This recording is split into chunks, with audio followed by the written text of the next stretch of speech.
What if the most primitive ancestor you ever imagined could carve peace, nurture disability, and create art, but still vanished anyway?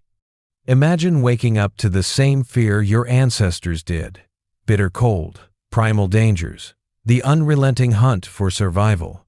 Now imagine someone like that, Neanderthals possessing compassion, creativity, and complex social lives. And yet, they are gone. What drove them to extinction despite everything they had? This is not a tale of brutish cave dwellers who simply couldn't compete. It's a story of ingenuity, culture, empathy, and loss. Let's walk through a day, a life, an entire existence of Neanderthals and unravel the mystery of how much they were like us and whether that was enough. Around 500,000 years ago, a branch of humanity split away from our own line and began its long dance with the Ice Age. These were the Neanderthals, creatures forged not in comfort, but in the relentless struggle against frozen winds. Endless steppes and shadowed forests stretching across Europe, Western Asia, and the Near East. Their bodies told the story of survival. Stocky frames packed with muscle, wide chests, and thick bones that could absorb the brutal toll of a life lived in extremes. Even their noses carried an adaptation, broad passages that warmed the icy air with every breath. And their lives moved quickly. In Croatia, the fossilized teeth of Neanderthal children show they erupted months earlier than ours do today, a sign of faster growth. Nature had pressed them into maturity with urgency, demanding strength, resilience, and endurance in a world where hesitation could mean death. For the Neanderthals, the day likely began before dawn, when the chill of night still pressed against stone walls.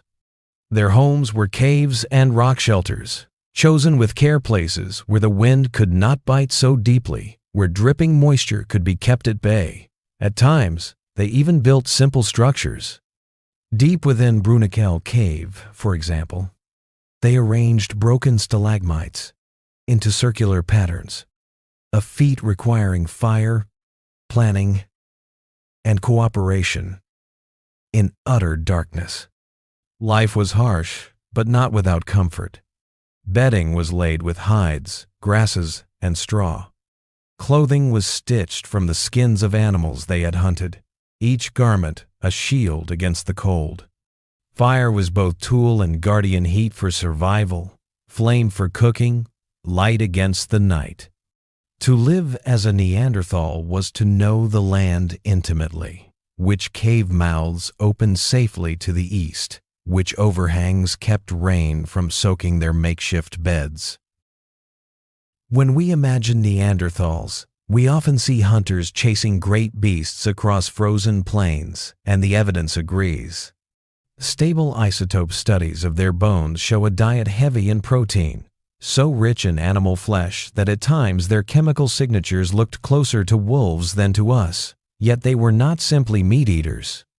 Trapped in the calculus of their teeth are traces of plants, nuts, seeds, and tubers. Some even reveal hints of water plants and aquatic resources, suggesting a broader palette than we once believed. Food was more than survival, it carried tradition. In Israel, archaeologists uncovered butchering sites where Neanderthals hunted the same prey with the same stone tools, but cut and prepared the meat in different ways. These differences whisper of culture, of inherited methods, of culinary choices passed from one campfire to the next. Their meals, like ours, were shaped not only by hunger, but by memory and meaning. The Neanderthals were not simply rough hunters with blunt tools. They were craftsmen of stone, masters of the Mysterian tradition. With the levalos technique, they struck flakes from a prepared core, shaping points and blades with precision. Some tools were hafted onto wooden shafts to form spears. Others were fashioned into scrapers and cutters for hide, bone, and wood. Evidence even hints at their use of bone tools, flexible instruments that served in ways stone could not. And the story stretches farther than Europe. In southwestern China, archaeologists uncovered the quina toolkit, long thought to be a European signature, dated to about 55,000 years ago. Whether carried by traveling bands, borrowed through contact, or developed in parallel, the discovery suggests that Neanderthal technology, or at least their ideas, reached across vast distances. Making tools demanded foresight. Crafting tar for adhesive or shaping a spear point through a multi-step process required planning, memory, and the ability to imagine an end before it existed. These were not the minds of brutes, but of kin capable, deliberate, and closer to us than we once dared to admit. Neanderthal life was not lived in isolation. Their world was built on small, tightly knit groups, likely extended families bound together by necessity and affection. Survival in Ice Age Europe demanded cooperation, and the archaeological record reveals something deeper: empathy. At Cova Negra in Spain, the remains of a 6-year-old child with clear signs of Down syndrome were found.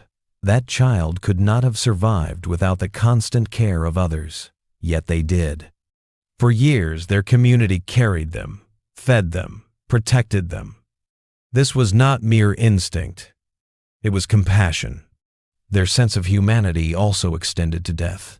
In Tinchemet Cave in the Levant, Neanderthals and early Homo sapiens alike laid their dead to rest around 100,000 years ago.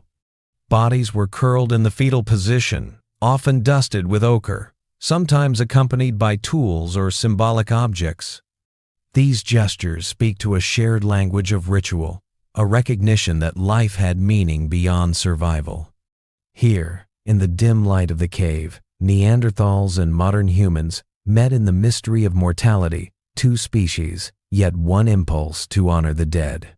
Childhood among the Neanderthals was brief, yet it carried immense weight.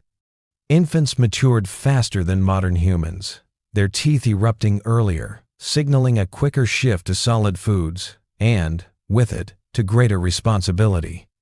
A Neanderthal child stepped into the rhythms of survival sooner, not as a passive dependent, but as an active participant in the work of the group.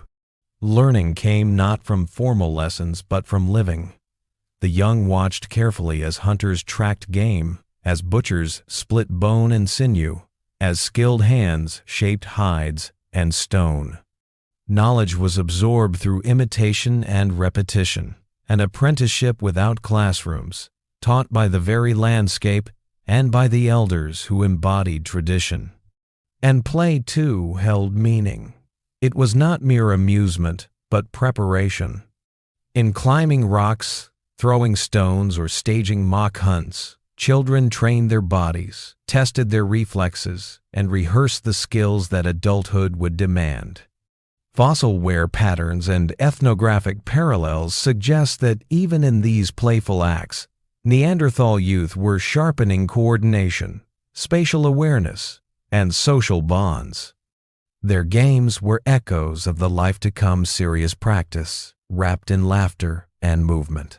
For Neanderthals, technology was not an abstract idea, it was woven into survival itself.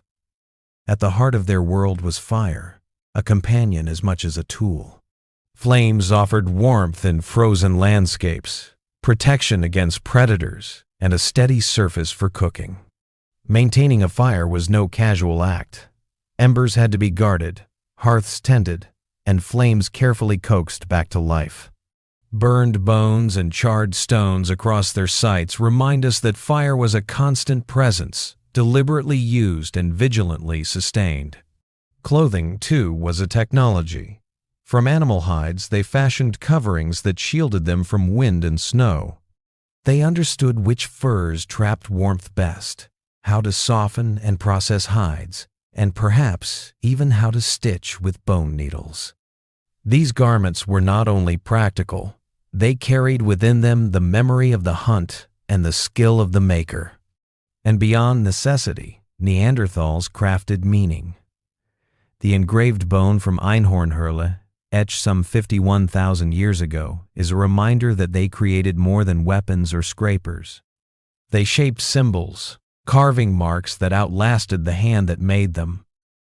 In those strokes lies a hint of imagination, of expression reaching beyond the immediate struggle to live. Fire, clothing, and craft together, they reveal a people shaping their world with both ingenuity and spirit. When we look at the traces Neanderthals left behind, we see more than survival, we glimpse meaning. Pigments such as ochre were not only used to stain artifacts but to adorn burials, hinting at ritual, identity, perhaps even boundaries between groups.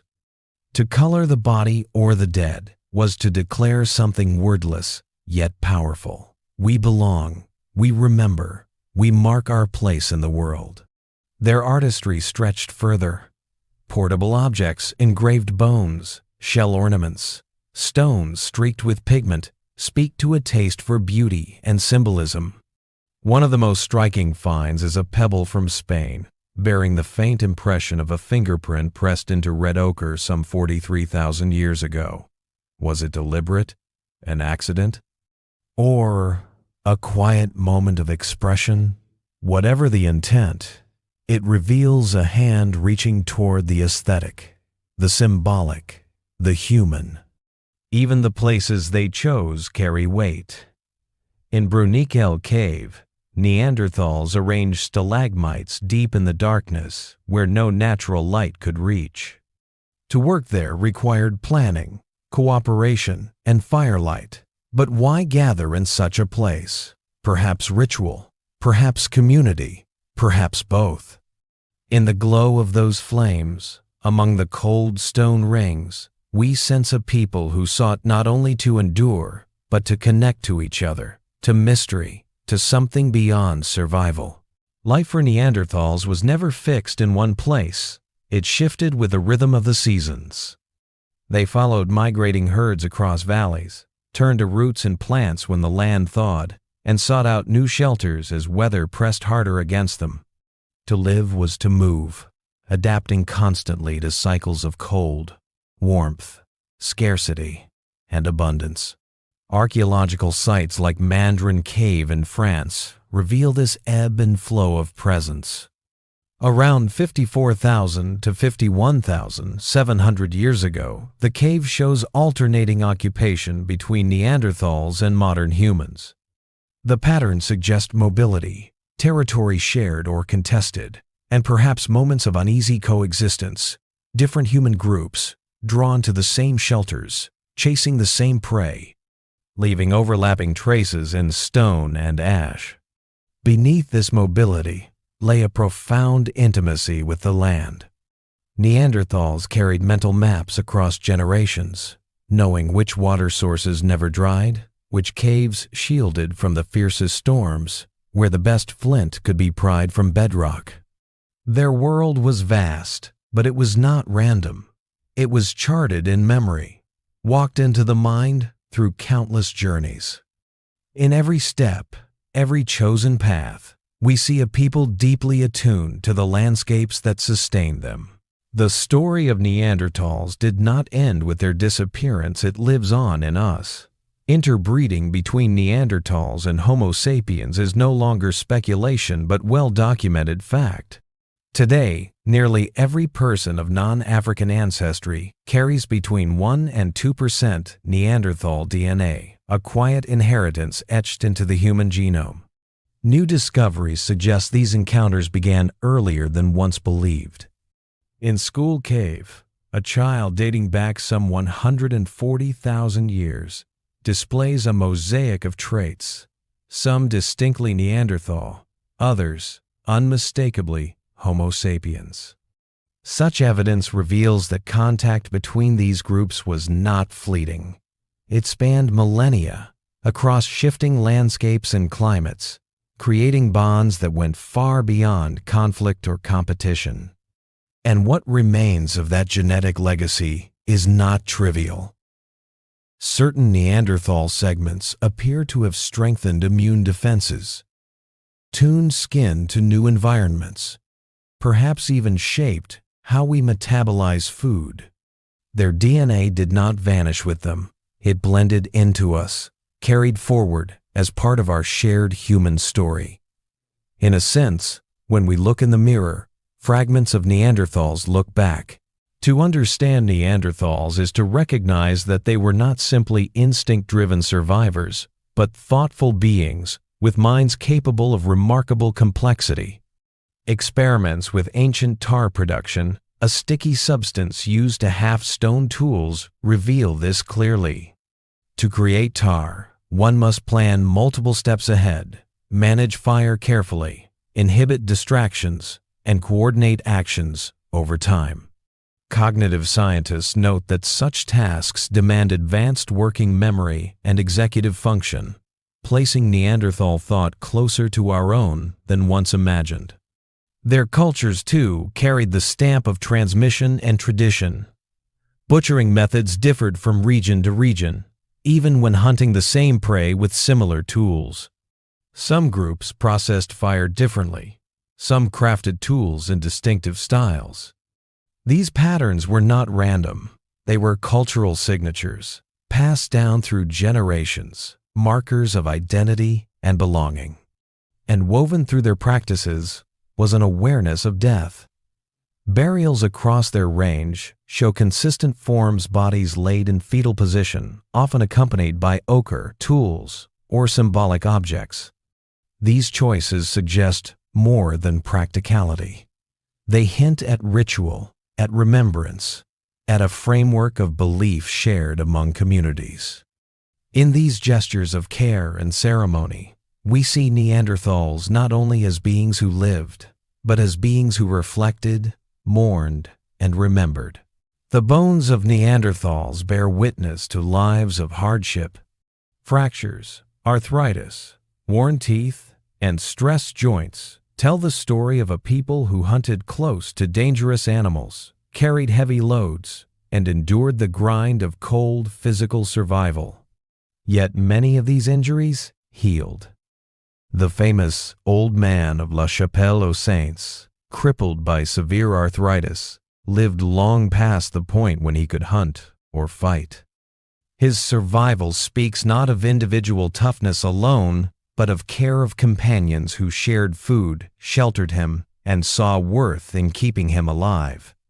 Their bodies matured quickly, but their years were often short. Harsh winters, hunger, and exposure to disease likely cut many lives short before what we would call middle age.